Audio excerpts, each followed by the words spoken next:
showers early Friday, but improving to greater than 6 miles on Friday morning. Stars shining bright above me. Night breezes seem to whisper sycamore tree. Dream a little dreamer.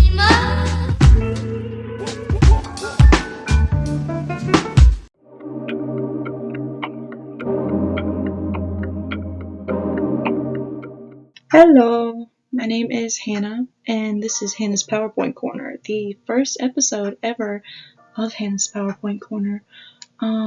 So today we're talking about the parasocialization of celebrity. This is something I've been interested in for a while, and I like thinking about it from a social psychology perspective, so I thought it would be a good thing to just make a PowerPoint on. And the reason it's a PowerPoint is because I'm dumb and I have ADHD. Those aren't two of the same issue. It's just I have two issues, and they're that I'm dumb and I have ADHD. So bear with me. I made it fun looking. See, I made it fun. And it's got cool pictures and colors, and you can like it or you don't have to like it. So yeah, I want to talk about this. I think it's a fun social psychology topic that is a big buzzword right now, and I think we need a better little discussion around it, and I hope we can have one in the comments or on Omegle. I'm not going on there. So, traditionally, celebrities have always been humanity's glamorous circle jerk where those most fortunate would stand on their pedestal untouchable by the common folk. Outside of special appearances, performances, paparazzi bombardments, and interviews which had strict boundaries for what could be asked of the fame-addled, there was always a limit to the depth at which you could hope to know about the person on your TV screen. For the most part, celebrities still exist in this way. However, there is a growing movement of celebrities becoming less godlike and more humanized. This movement is mostly made up of internet celebrities, with a few traditional celebrities jumping on the bandwagon. Today, I want to discuss this new humanized model of celebrity, fans' propensity to fall into parasocial relationships heightening, and how, and I want to stress this, in my own opinion, that it all came to be. So, let's go. So, what is a parasocial relationship? Relationship.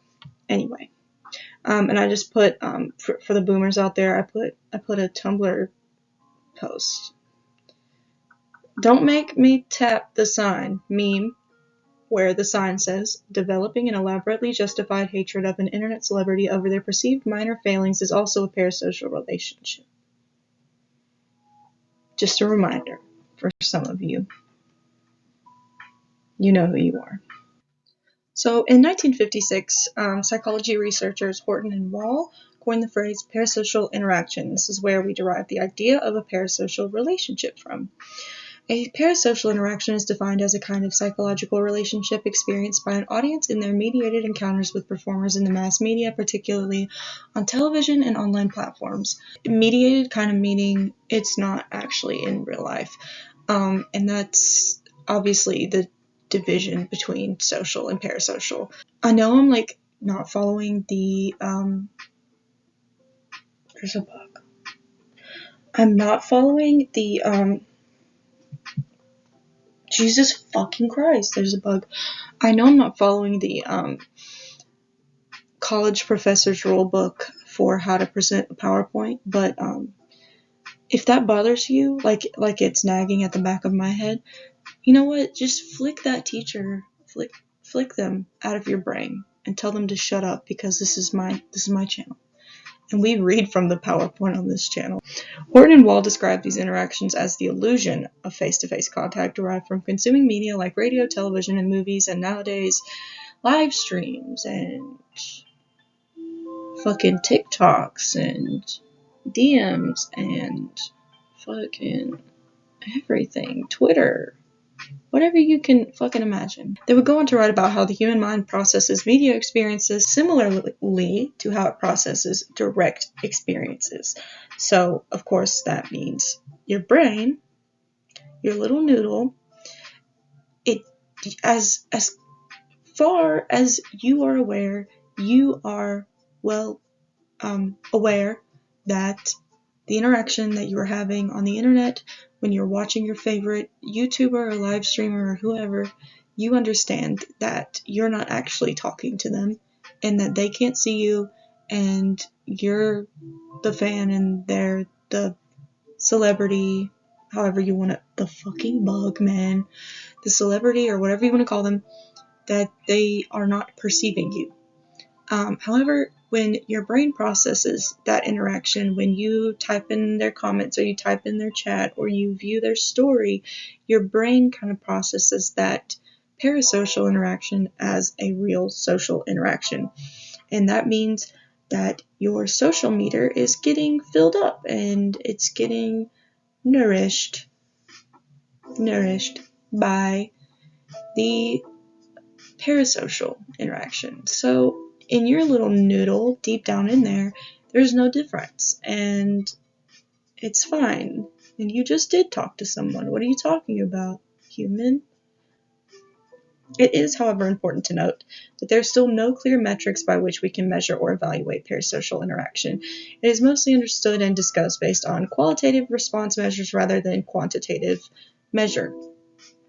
This meaning we don't really have the research. The research isn't there yet. And I feel like in a few years, maybe 5 or 10, we will know a lot more than we do now because, albeit in the scope of history and time, we are very, very, very new to this online thing. So, yeah, we'll be finding out at some point what kind of effect this has and also how we can better measure parasocial interaction and even social interaction, because that's not something we know too much about quantitatively. Cool. Why are parasocial relationships becoming so much more prevalent? They're becoming so much more prevalent. First of all, because it's a buzzword and TikTok loves to push buzzwords. I am on the cusp of being a millennial and a Gen Z, a Zoomer, and I don't get it, but they love psychology, and I have a degree in that, and that's wonderful. But can we not? First of all, the accessibility of internet celebrities. And what I mean by this is there's more interaction with fans that is face-to-face. It used to be you had to go to a signing or see them in concert and get VIP tickets, or you had to win some kind of prize or pay something or be really fucking lucky to meet a celebrity. But nowadays, your interactions with them are becoming closer, if you know what I mean. So there's more interaction with fans. There's live streaming, chats in the live streams. There's comments on Twitch, YouTube, Instagram, Twitter, TikTok, you name it. There's so many more, I guess you could say, there's so many more instances where you can have an interaction with your favorite celebrity, and that doesn't just span to internet celebrities, it spans to traditional celebrities as well. They've become more open and more accessible to their fans, and that's not, I want to make clear that in this video I'm not trying to say there is a very real dark side to this, and there's a very real upside in a way, and I'm just kind of speaking in a neutral sense about all sides of it. I'm not trying to say that celebrities are bad people for wanting to reach out and say hi to their fans. I mean, that should be fine as long as there are boundaries in place, because boundaries are cool. Another point as to why I personally think that they're becoming so much more prevalent is the ever-evolving nature of our modern social lives. Now that sounds like a big, expensive sentence, but it really is just the added layers of social mobility in terms of communication and interaction that we have nowadays, in terms of the outlets with which we have to entangle ourselves with other people. Like I mentioned before, YouTube, TikTok, Instagram, Twitch, Twitter, whatever, you name it. Our social lives have become much more nuanced since the advent of the internet as we know it today. And that has also been a part of the isolating nature of today's world. So like I said, there's a good and a bad side to all of this. The isolating nature of today's world, I'm essentially saying, of course with COVID, obviously, and with our social lives becoming more and more in this nebulous fashion, kind of focusing in on the internet, this focus has turned into a lot more young people, like I said in the bottom here, more people growing into teenhood / young adulthood, and into adults who have never existed without the internet or access to the famous people they know. That ease of access and the kind of inability of younger people nowadays to recognize or have experienced even a world that didn't exist without the internet as a social social branch of their communication lives and whatnot. That being a prospect that we can now in the future study is insane, because it's a big unknown right now.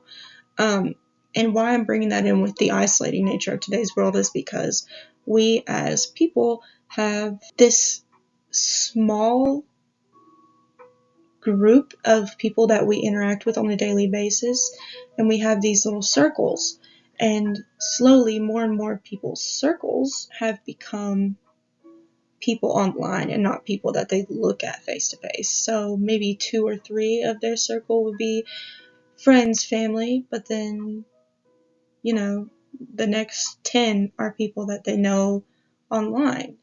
And that's not a good or bad thing, like I said, but it's becoming the norm more and more that this is how kids are growing up.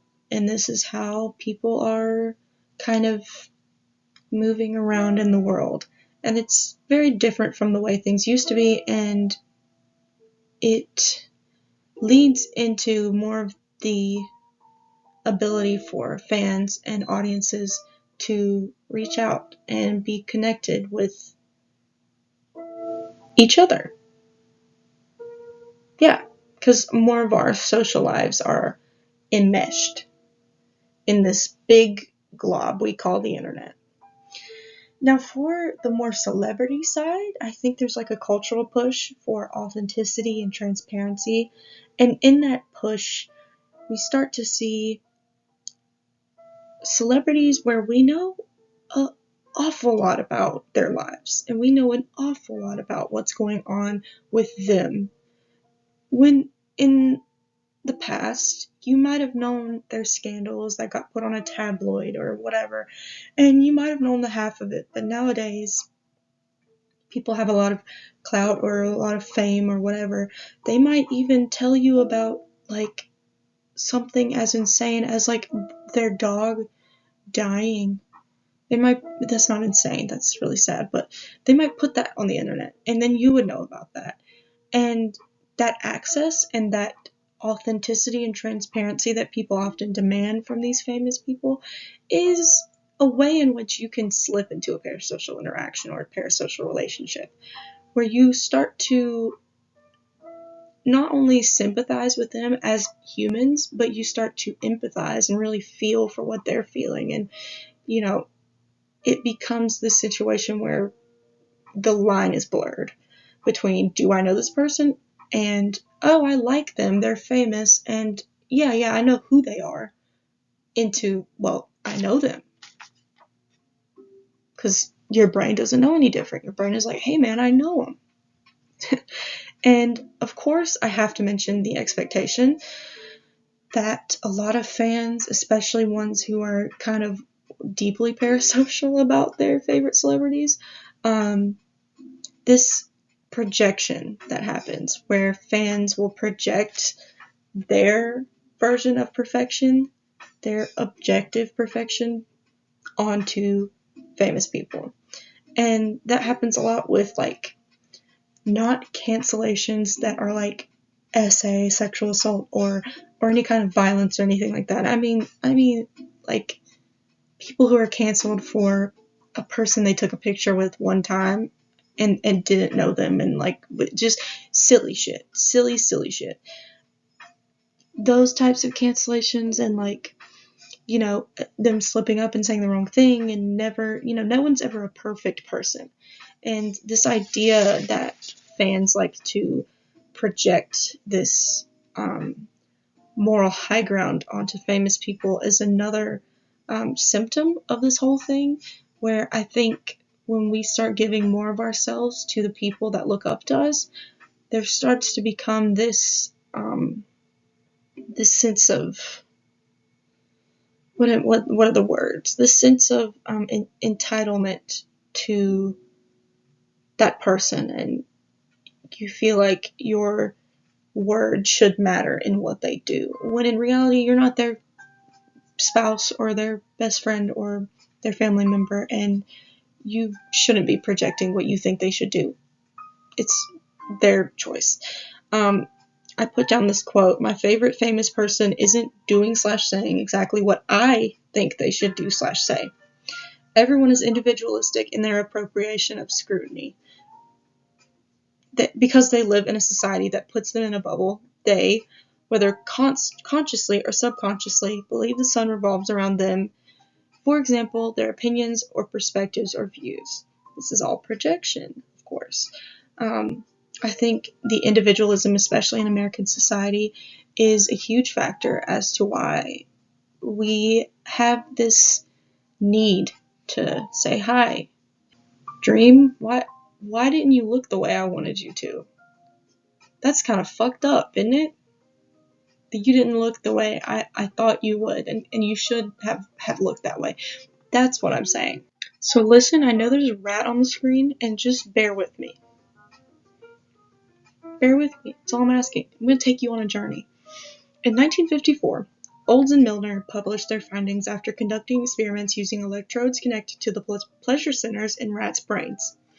In this experiment, the rats had the ability to push down a lever, as you can see on the screen, in order to send a jolt of electrical stimulation to the electrode in their brain. Now, this was an experiment, like I said, they implanted electrodes down into the pleasure centers of rats' brains. They had the ability to push a little button, and they got stimulation in that part of their brain. It was found that they liked to push it a lot. And that's cool, because we know that if we could control, we would press button, and then we would get pleasure from the button. And they've tried this in humans, and it has not come out super concrete, but I do not know. I am slowly sinking into this accent. I don't know what it is. If you can specify what this accent is, you can tell me, but maybe this is my researcher voice. I'm going to stop now.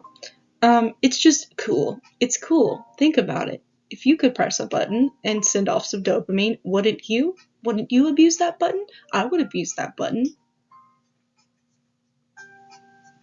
I would.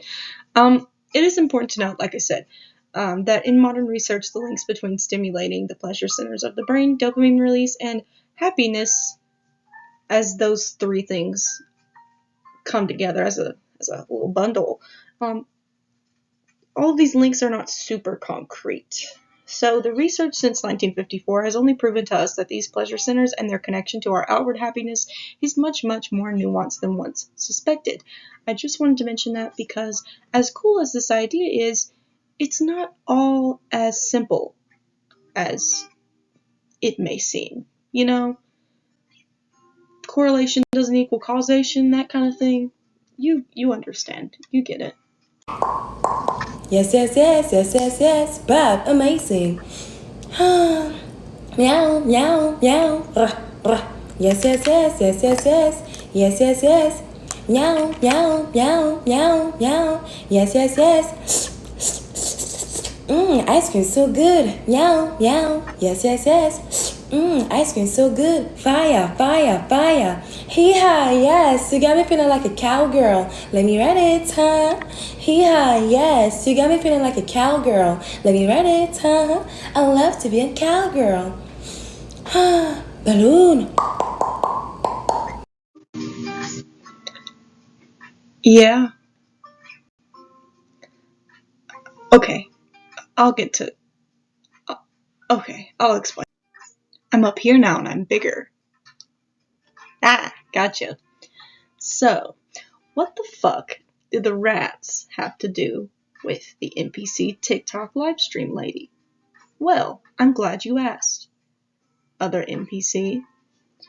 So, I brought this up because I wanted to talk about these rats, and I wanted to talk about social psychology, and I wanted to talk about why this lady is poking a primal part of your brain, and she has in her hands the pleasure button that connects to the dopamine in your brain.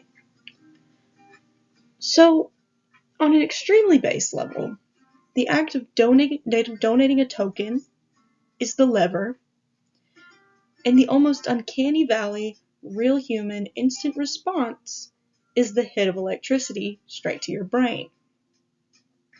How could you not feel a sense of parasocial attachment when your real reaction made a real human react, just like in real life? The parasocial relationship is built upon this feedback loop and on and on and on and on and on. So what I mean is that live streams, the behemoth that they are also the cesspit for parasocial relationships. They are a great place to go and pick you up a parasocial relationship if you want one. That is because of the reaction, the response reaction, all of these things. It's because you can tap the glass. In live streaming, you can tap the glass rather easily and with an instant response if you're lucky. And that is why this lady is so fascinating to me, and why people like her are so fascinating to me. It's because you are getting a hit of that good dopamine straight to the brain. With other live streamers, they might read your comment, maybe in thousands that they get. However, with this woman, you send her a certain amount of tokens on TikTok with a certain emote, and she will do a specific reaction. And that's kind of what your little monkey brain wants. It wants you to send the lady the cowboy hat so she can go, yeehaw, yeehaw. I feel like a cowboy. Woohoo. I thought that this would be a bigger deal when I revealed the connection, but it's not, because you're not dumb, and you get it. You understood what I was doing. But yeah, it's kind of scary to people when they see it put in such a simplistic manner, but that's really how simple it can be with the human brain. We are literally monkeys. It's not that hard. It's not rocket science. It's just weird to look at it like that. Yeah, it freaks people out. It's not cool when they see it all exposed and shit, but that's really what you're doing when you're watching a live stream.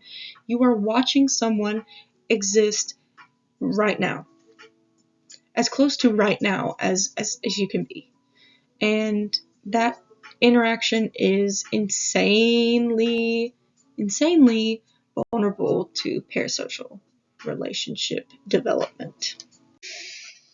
So my closing thoughts.